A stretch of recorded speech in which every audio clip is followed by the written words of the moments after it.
Today on the podcast, I welcome Marcia Beckett from the Art is Basic blog. I've been an admirer of Marcia for a long time, and I was so pleased to spend time with her in person. In this episode, Marcia and I talk about her blog as well as her work with academically gifted students. This is Cindy Ingram, and welcome to the Art Class Curator podcast, where we're taking art out of the dark with thoughtful explorations and in-depth interviews designed to ignite curiosity and delight in art classrooms everywhere. Okay, well, I am so excited to welcome Marcia Beckett from Art is Basic to the podcast. Welcome, Marcia.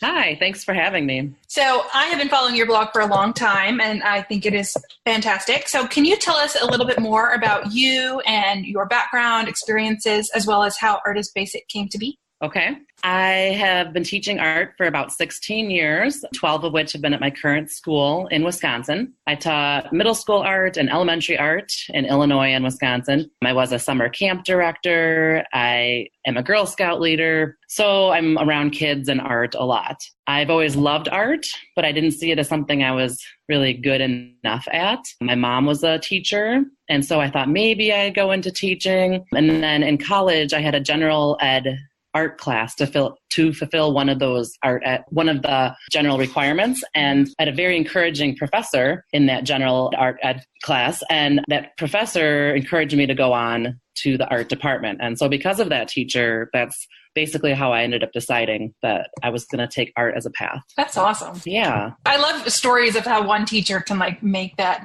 spark that changes your whole I know, life. Right? Really cool. And I still remember it. Yep. And then how Art is Basic came to be. When I first started teaching, there weren't a lot of art teacher resources online. There were some. I used the Incredible Art Department a lot. Oh, I did too.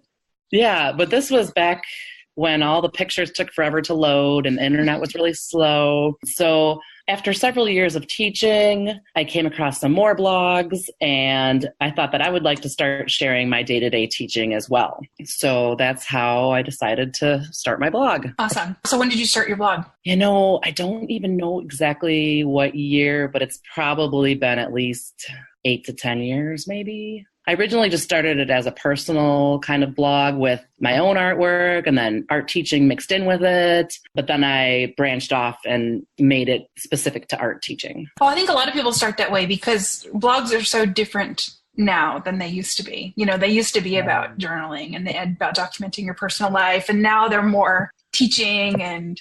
Yeah, and they always say to have a very specific focus on your blog. Anyways. So what would you say your focus is on your blog? Well, it's definitely geared towards elementary art teachers or adults working with kids to make art. So whether that be in a day camp or an after-school setting, although I have had, or homeschool parents, I have had somebody contact me. They were working in elderly assisted living center for people with dementia, which I thought was very interesting. And I was very happy to hear that. So people use it in all different settings. Yeah. That's who I'm thinking of in my head when I write, though, elementary art teachers. Yeah, so you kind of have to have the one sort of person you're writing to make sure it makes sense. Yeah. But yeah, so many different ways you can teach art out there. I just did a survey recently, and I had people click what grade they taught, and I got all these responses like, mine's not on there. And I'm like, I thought of everything. Yeah. There's more. So it's awesome. I love that. So how has documenting your experience on a blog impacted your own teaching? Well, first, it causes me to reflect on the individual lessons and what went well, what needs to be improved upon. And then, interestingly enough, if I decide, I shouldn't put this on my blog, and then I think about what didn't go well, why wouldn't I want to share that with other people? And then there's my answer usually, But also, since I started blogging, I've been following, hundreds of blogs, checking in with different bloggers, artists who blog, and following those gets me lots of new ideas. I've made a lot of connections with other teachers. I made connections with contemporary artists through my blog, and it inspires me to just be better and to do better. Yeah. I think so. Yeah. I love that, because I think we get so bogged down in the day-to-day that we don't think about stop and reflect on how things went. We think we're going to remember next year when we try to do that lesson again, but then that year comes around and you're like, I don't really remember what I did or how I did it and what went well. And just taking the time to write that down, even if it's, just for yourself, I think it's Right. It's very valuable. So, but putting it online, it helps other people too. So that's awesome. Now you teach elementary, is it K through 5? My school is K through 8, but I teach K through 5. Got it. And you teach at a unique school. What can you tell us about your school? Yes, my school is for students identified as gifted and talented. It's an independent school. Starting in first grade, students rotate rooms to different teachers. So the kindergarten classroom is self-contained mostly, except for, the specials classes. But then after that, they rotate and they go to a science room for science class, a math room with a specialized math teacher for math class. And they're grouped in math based on ability level. So there's mixed ages in those classes. And then we also set up our class units a little differently where there might be a range of ages in the classroom. So like we have a class called 3-4s, and then we have a class called 4-5s. So you have like 3rd and 4th graders mixed together and 4th and 5th graders mixed together. So it gives them flexibility when they're enrolling kids to the school. Gives them flexibility as far as what class to put them in based on ability level or age and whether or not there's openings and stuff like that. Yeah, that makes a lot of sense, because age is just sort of a very arbitrary thing when you think about it. One 9-year-old is very different than any other 9-year-old. So I like that you're more thoughtful about that. So how does art fit in? Like how often do they get art? And they come to me twice a week for 40 minutes. Wow, that's awesome. Yeah. Yeah, I had my when I taught elementary, it was once every 6 days. And so yeah, can't do anything once every 6 days. Doesn't seem like enough. Yeah. I mean, even we should be every day, honestly. But, right. So can you describe sort of how you approach teaching this type of student? Like or let's maybe back up and say, what are the qualities of a gifted and talented child for those people who don't know the qualifiers? Okay. So there are definitely characteristics that apply to gifted children, and not every single one will apply to every single kid. But in general, a gifted child is a rapid learner. They have a strong sense of intellectual curiosity. They might have an advanced understanding of abstract ideas. They like to solve problems and puzzles. They have deep inner thoughts, constantly questioning, enthusiastic, highly energetic.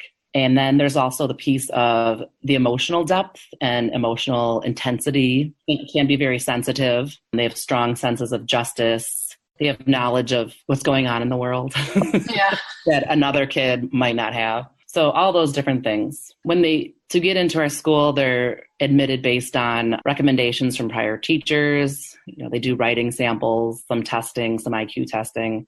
Parents fill out questionnaires about their kids to kind of gauge whether or not, because there's not just one test that'll determine, is this child gifted and talented? Would they be a good fit for this school? So it's not one of the schools, like I know we have some gifted and talented magnets here in my area where it's part gifted and talented, but it's also part neighborhood school. And so you've got a mix. Yours is just straight GT kids? Yeah. Or tag? Yeah. It's a private school, so parents choose to come here. So we have kids from all over the area. What's your class sizes like? They're very small. We have typically about 14 or 15 kids in a class. Nice. It's really nice, yes. So we all want your job. We're all moving to, what did you say, Wisconsin? You said Wisconsin, right? Right, Madison, Wisconsin. Yeah, we're going to Wisconsin. A lot of good art teachers coming out of Wisconsin, like bloggers and leaders, and it's awesome. I've never been there. I need to go. Yeah, come visit. I will. All right, so how does that look in your art program? So can you describe what your art program's like? Okay, so, I do a lot of connecting with other subject areas. That is one aspect of the school. When I first got hired, that's part of the whole curriculum. The whole school is to connect things amongst the different subjects. So that is one thing I do in my curriculum. On one hand, the students, they're still kids, and I treat them like kids. They have a range of fine motor skill abilities, similar to what you would see in any school. So you have the high-end, very highly skilled art students, and then students that might struggle with fine motor skills. On the other hand, most of the students understand things quickly. Conceptually, they will understand things, and they will think about things deeply, especially math-based ideas. So our school has a very strong math and science programs. And so the kids that come here are very highly interested in math and science. And so they can understand things very quickly, like perspective. I was just, the first time I taught perspective here, I was blown away at how these young kids were understanding it. And also, the students have a lot of deep thinking ideas. And so I give them lots of opportunities to make art that shows their ideas. And they have a lot of, good, strong opinions about how they want to do things. And so we try to bring those ideas into our projects. Well, that's fascinating about how well they picked up perspective. Because when I would teach perspective in middle school, it was a struggle for them to understand. So that's interesting. Yeah, so it's really fun. That part is fun. Yeah. But then, they're still, emotional, little, immature children at the same time. So it's really, So how do you develop those cross-curricular connections with the other teachers? Okay, so there is a curriculum guide that all the teachers made up their curriculums and written it out. So I reference that, but also I talk to the other teachers a lot, maybe just shooting them an email or stopping them at recess and saying, hey, what are you going to be working on next? And it's oftentimes the same themes, from year to year, the same subject matter. And so I try, after talking with them, I kind of put together how we can tie this into different art concepts and tie it into different art history and so forth. And then while doing that, I still try to bring in the children's own personal preferences and ideas when they're doing those cross-curricular projects. So for instance, like the 3-4 class, the 3rd and 4th graders, they study Native American history. And so in art class, we learn about Pacific Northwest Coast masks and then masks from other cultures. And we talk about the qualities and functions and meanings of those masks. But then they create their own papier-mâché mask after learning about those, and they create them meaningful to themselves.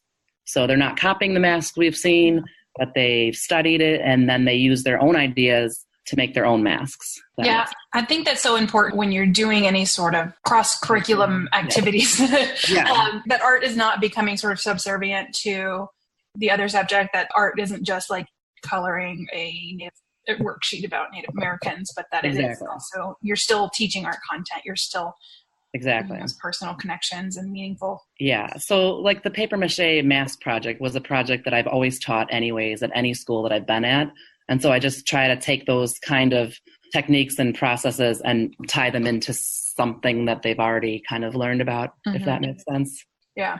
So how is it different? Like just, from doing that project at your old school versus doing your project at this school, like what's different? Oh boy. That's a hard question. Well, I would say when I have tied in to what they've already studied, they are very much more excited about it. So for instance, in the 4th and 5th grade classes, I always teach about Egyptian art. And then they come in and they've already been learning about Egypt in their social studies class. And so they are super excited to learn more about the art. And then they also come up with more background details than I give them. So in that way, and I think it makes more meaningful connections.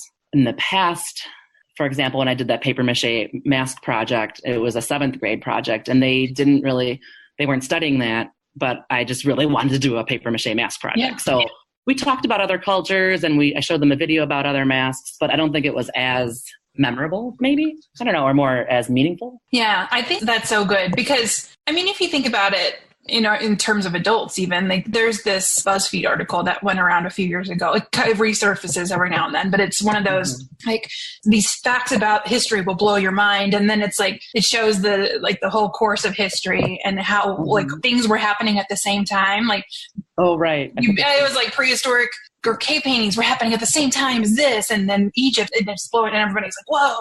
But I'm like, really, it didn't blow my mind, because I'm like, I study history. I'm like, yeah, obviously, and not to like toot my own horn, I'm like, yeah, I'm so good at history. But like, I think, knowing like the scope of the world and like what happened when and who was doing what and how everything ties together, it creates this sort of, I don't know, well-rounded view of the world. Exactly. I love that you're doing that. It makes me feel smart when that BuzzFeed article comes around. One of these things will truly blow my mind. Now.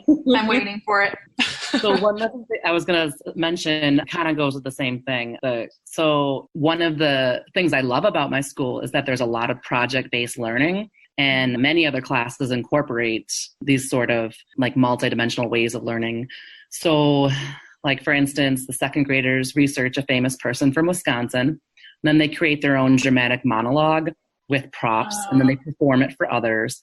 So a lot of the classes bring in drama, research. They make their own videos sometimes, displays, posters, performances. So, and I think all those kinds of hands-on learning is just so much more interesting for the kids. Well, I love that too, that it's not just you trying to incorporate their subjects, that they're also incorporating the others. Do you have like a theater teacher and stuff too? Well, we do have a drama curriculum, but that is taught by the language arts and social study. So the language arts, social study, and drama is one class kind of put together, LASSD. So they teach those things. And then drama is a portion of it, and each class puts on a play every year, a lot of times connected with like what they're studying. So. That's so cool. Do you have any tips for collaborating meaningful with the other subject areas? So like we were kind of talking about earlier, talk to other teachers, find out what they're studying, what they're teaching. That's basically where I would start. Talk to the other teachers, make a list of, what months they're going to be studying this and that, and then do some research and figure out how you can tie in what you've already been teaching or what you would like to be doing with those themes, and how you could bring in artists from those cultures, how you can incorporate some of the math concepts, and then make it personally meaningful to the students too. So don't just look up Native American crafts or, Roman art. Gotta make it more meaningful so that the kids have their own personal creativity in the project too. Yeah, I think that's so key, and it's so hard to do, but it's important. So do you have any tips for making an art project based on another culture or a theme like that personally relevant or meaningful to a student? Right. That is something I've kind of, evolved over time with, and kind of have always been trying to figure out the best way to do this, because I do like to have the cultural tie-ins. I think it's important to show, different examples of the same theme or idea, how different artists have approached it. I think it's always important to have the kids come up with their own symbolism, their own meaning for their artworks. For example, when I used to teach at the 6th grade level, we would look at, the African Adinkra symbols and then make our own carvings of symbols. But the kids would have to come up with design their own symbol. So they would look at the Adinkra symbols for ideas, but they couldn't just copy one. Yeah. So and the same thing with Egyptian art, we can look at all the different hieroglyphs, but then when it comes down to it, I want them to be making up their own personal language, and the kids love doing that sort of thing. So yeah, I love that. It's deeper understanding of both the content and of self. So you're doing both. Right. You're not just looking at art for the sake of what it looks like, but what does it mean? What does an ancient Egyptian artwork really mean? And then working. Exactly. And I am always looking for more suggestions on that sort of teaching as well. So if anybody else has. I am too. I think we all are. We're just where's the magic ticket?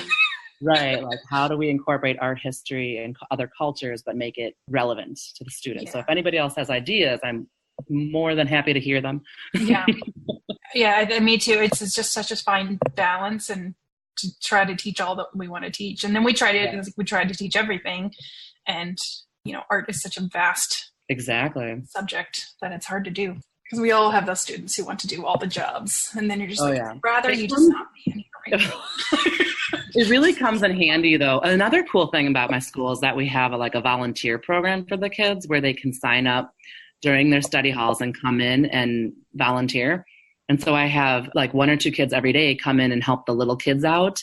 And then if I don't, if they don't need help, I often have a job for them, stapling up artwork or cutting paper or whatever. So there's always jobs. Use the older kids. Yes. I would talk to someone one time. She was like, my job is basically just to move things around all day. That's my job as an art teacher. I'm like, that sounds pretty accurate. Move little stacks of things around. Yeah. Can you tell us an example of a collaborative project that you have done on your campus? Sure. Most years we tend to do a project that spans K through 8, and they'll kind of do a little piece of it. One big project we did a few years ago was our silhouette mural, and that I have written about on my blog, and I'll leave the blog link for that. It's right outside my room, and the kids and the teachers brainstormed how we would make the mural. It goes down a large part of the hallway, and many people contributed ideas for that. So we had the kids and the teachers brainstorm ideas of how to represent each of the different subject areas at our school. And we came up with silhouettes of people. So we had 8 silhouettes of people, each representing a different subject area. And we traced the shadows of the kids posing. So we projected light and then traced their shadows. And then we came up with different objects to represent the subjects also, like a palette and a brush for art, a drama mask for drama. And then we painted those on the silhouettes, like the people holding those objects. And then we also thought of words that were important for each subject and included those around the silhouette. For example, strength and teamwork for PE. And so that was a really great project because they got the whole school involved. And it was the majority of my kids all had a chance to paint somewhere on there, with the bulk of the painting being done by 4th, 5th, 6th graders, and then some 7th and 8th graders. I don't teach the 7th and 8th graders, but they came in during their study halls to help me do some fine detailing. So that was a great project, and it's still on the wall, and people always stop and talk about it. That's awesome. Yeah, I've seen pictures, so I know what you're talking about. Yeah. On your blog or somewhere, social media or something. Yeah. You write a lot on your blog about these sorts of collaborative projects, and I know you've had a lot of artists come in and you've talked about those on your blog, but I know you also have a lot of growth mindset stuff on your Teachers Pay Teachers site, which we'll link to in the show notes. What is growth mindset and how do you address it in your classroom? Okay, so growth mindset is the idea that in any area you can improve, and keeping your thoughts positive will help you in the learning process. So with gifted and talented kids, and other kids as well, sometimes they think they just don't have that innate ability. And especially for gifted and talented kids, they think, okay, I'm really good at math and art's just not my thing. And so they don't want to put forth like the effort to learn more, and they can get frustrated easily. And so perfectionism is a thing we struggle with a lot with my students. And so that's kind of how I came onto this growth mindset idea. I'd seen it around and I've read some books about it, but in the classroom, I address it in different ways. Usually it's situational. As it comes up, we talk about it. But I've also, read children's books about letting go of your fears and not worrying about mistakes. And so that's how I use it in my classroom. I also talk about my experiences as a student, because I always tell them that I always loved art, but I was never the best in the class. And, in high school, I loved art, but there were some things I just could not do. Like I could not learn perspective in high school. Like I just could not do it. And I struggled and struggled. And then I kept practicing. And in college is when I finally learned how to draw in perspective. And then even then it wasn't my strong point, but I kept practicing. And then when I was teaching it, I did it over and over and over again to show students how to do it. And then now it's become a lot easier to do. And so I try to explain to them that you don't understand, you can't get something right away. That's okay. And you just keep trying. Maybe you'll get it today. Maybe you won't get it for many years. But the important thing is that you're trying. And then, baby step by baby step, you'll get there. Yeah, that perfectionism thing is a beast, because I struggled with that for my whole life until today. I am better than I used to be, but there is that cliche, like in a job interview, what's your weakness? And it's perfectionism. I mean, it legitimately is a weakness. And we are, in a lot of our classes, we're kind of training them into perfectionism, that even if they didn't automatically have it, like we're creating that in our education system. And so I think it's great, this growth mindset thing, because kids need to learn that it's okay not to be the best at something. And even too, like that same kid who you're saying is they're good at math and they're not good at art, they probably need the growth mindset stuff in math too, because they just automatically think they know it. And they're like, oh, well, I'm good at this, so I don't have to try. So I imagine it's on both ends of the spectrum. There's always things we can get better at. Right. So I love that. So you have some cool posters and coloring sheets on your... Yeah. So I put them in there's some things in my shop, my teacher shop, that have to do with that. Yeah, it's great. And I have not ever really addressed it in the classroom before, mainly because it didn't kind of come onto my radar until I was leaving the classroom. But something I definitely want to research more, because I think we're poised to really address that in art. Right. And then also there's the, so you think you did a bad job on something, but it depends on who looks at it also. Like, Right. I could love the expressive qualities of your painting that you thought didn't look like what it's supposed to look like. So in art, it's so much more subjective anyways. Yeah, that's a really good point. I love that. Okay, so wrapping up, my favorite thing is integrating works of art. And we already talked about non-Western cultures and how to integrate those effectively. Can you share some of your other favorite ways to integrate works of art in your curriculum? Sure. So most of my art lessons start with examples and discussions of art from famous artists in history, and then also contemporary artists. And I like to show, especially with the contemporary artists, I like to show videos of them working and also of them talking about their art.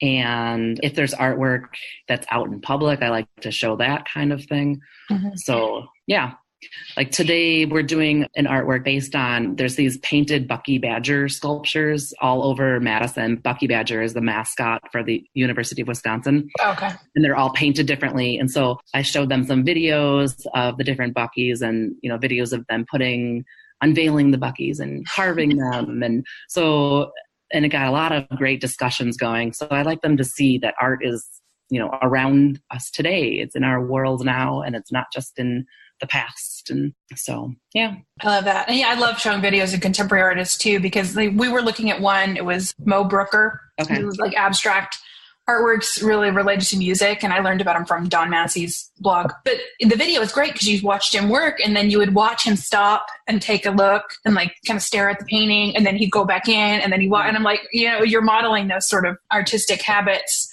for the students. You're like, well, notice that he's doing that. Notice that he doesn't just automatically know what to do, so it's fun to see in the real words of artists. Exactly. It's fun. So do you often do any art discussions, like art interpretation, art criticism activities with your students? We do, yeah. I wouldn't say it's every day, but when I'm showing different artworks that related to the lesson, I always ask them some prompting questions about it, and then they talk about what they think it means or what, how the artist showed this or that. So yeah, we do. I can imagine that your students have a lot to say in an art discussion. They do. Yeah, I'm picturing, a handful of gifted and talented students in one classroom, and having an entire classroom filled. Right. I'm sure they have a lot to say. Mm-hmm. And they come up with really insightful discussions too. But then a lot of times there's always a couple kids who are like, when are we going to get to work? They just want to get started on their, just want to get started on their own artwork right away.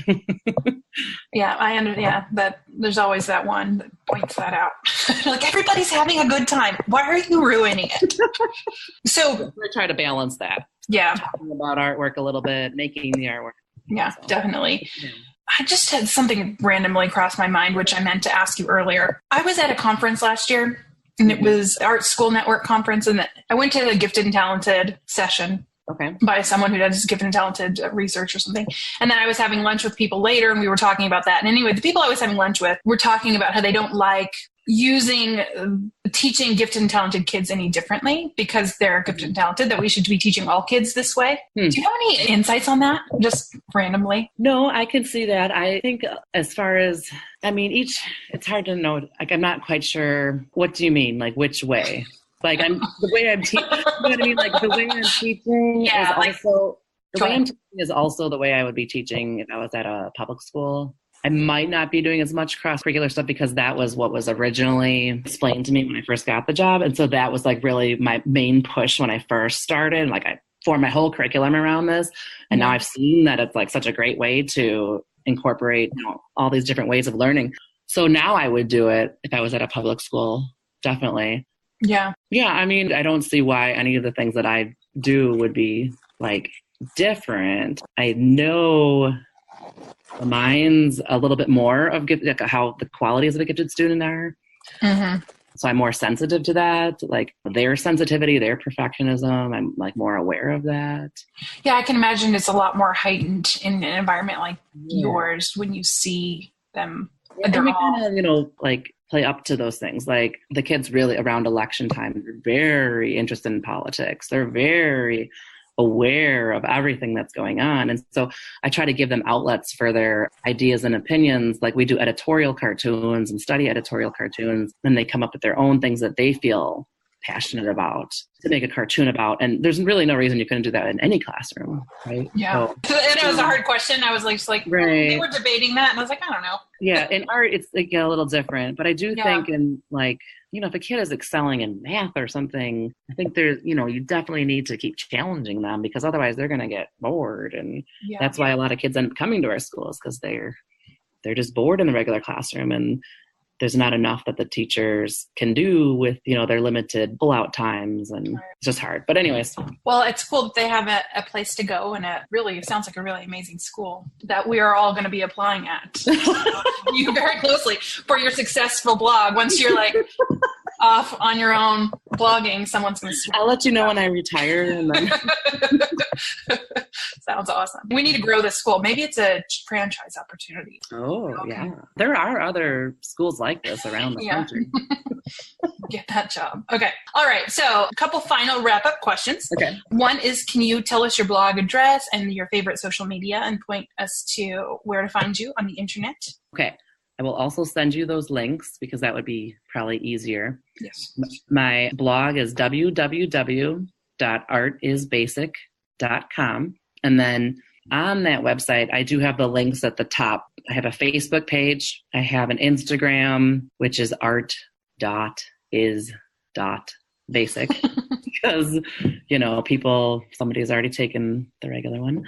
And then teacher pay teachers. It's also Art is Basic. Yeah. So like my Instagram, I don't use as much as some people. I post things from the classroom whenever I remember and feel about it. Or whenever I find something, I'm like, oh yeah, I should post that on Instagram. And then Facebook, I tend to share more just random art stories I come across and random news stories or tips for teachers. But yeah, that's kind of the Teachers Pay Teachers. I have like over 100 different products, and some of them like growth mindset coloring pages.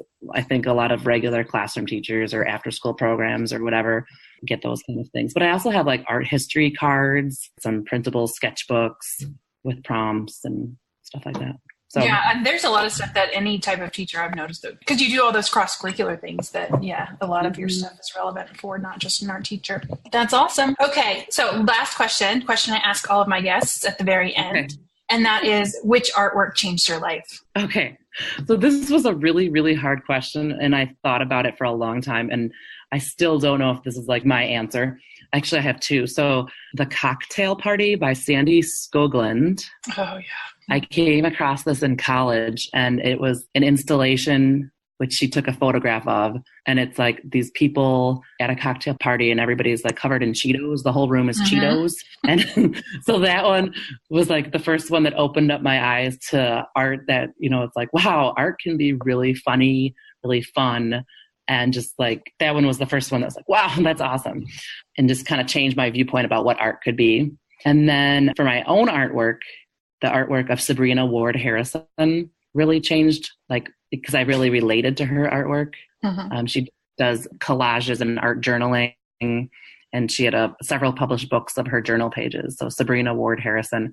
And I actually got to meet her, and she came to my school. I got her to come to my school and do a lesson with the kids, kind of like an artist talk. And she's just so inspirational. And I love how she pieces together different, ephemera from her daily life. And that's how her art is, so meaningful to her life. Yeah. I was like, I know that name. I don't know, because I saw it on your blog. But I love that too. I envy people who can make those beautiful like collage books and scrapbooks where like they make a travel journal, and it's so beautiful, and all the things that they got in their travel journal they put in there, and then they drew and painted in it, and I'm like, I wish I could do that. I can't do it. I want to.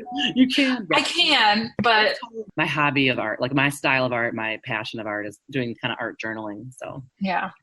I don't like stuff. And so like little bits of paper, I just can't have that around me. It goes immediately in the trash. So I just couldn't. I think I would have a love all those little bits. But I love them. I love seeing other people's. Yeah. Yeah. I freak out. And I love Sandy Skoglund, like especially that Cheeto one. Like just thinking about the way it would smell, and like if you were to walk in it, like the way it would sound, like crunching your feet, and like it's just so weird and so awesome. Those are good questions to ask kids too when you're looking at those kind of artworks. Yeah. I'm going to add that to my 5 senses PowerPoint. Yeah, well, that would be a perfect cocktail party. Yeah, So, I wasn't sure how to say your name, if it's Scogland or Skogland or. Oh, I've always said Scogland, but I think I just read that. I don't know either. And I saw her speak at an NAEA conference too, and then I still couldn't remember how to say her. Scotland sounds right because it looks very like Scandinavian, but I'm just making stuff up at this point. Like, I really don't know. I'm going to Google it later. Someone will email me and tell me. If you're listening to this, email me. I probably forgot to look it up. All right. Well, thank you so very much for joining me today. And thank you for all that you do for the teachers of the world by putting your lessons out there. You're helping a lot of teachers and students. Thanks, and so are you. Thank you so much for listening. If you like what you hear, please subscribe and give us an honest rating on iTunes. This will help other teachers find us and hear these amazing stories. Do you want even more art inspiration? Sign up for Art Class Curator's once a week email newsletter, Your Weekly Art Break.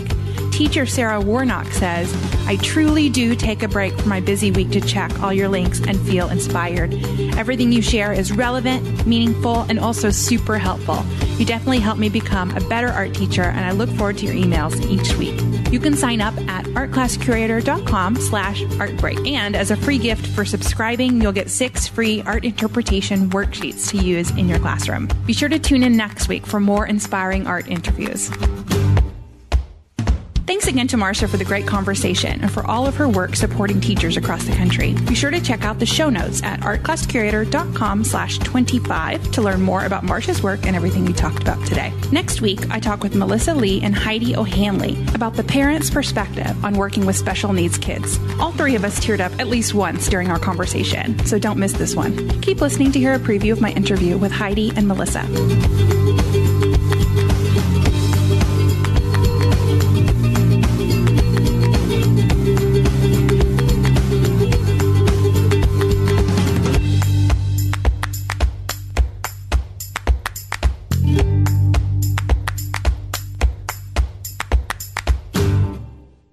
Like, say, for example, I have a severe ADHD student who is so incredibly picky with their artwork that they just start becoming oversensitized and start melting down in a way. Providing spaces in my room for them to decompress, to calm down, and go on back to their work, knowing where the boundaries are in being able to help them one-on-one, knowing when they need a break, making sure that the paraprofessionals that are coming into the room, what they're aware of and where things are at, so that way we're all on the same page. It was a huge step, like knowing personally as a parent what it's like, and also being a teacher. It, as I mentioned, dramatically changed everything for the better.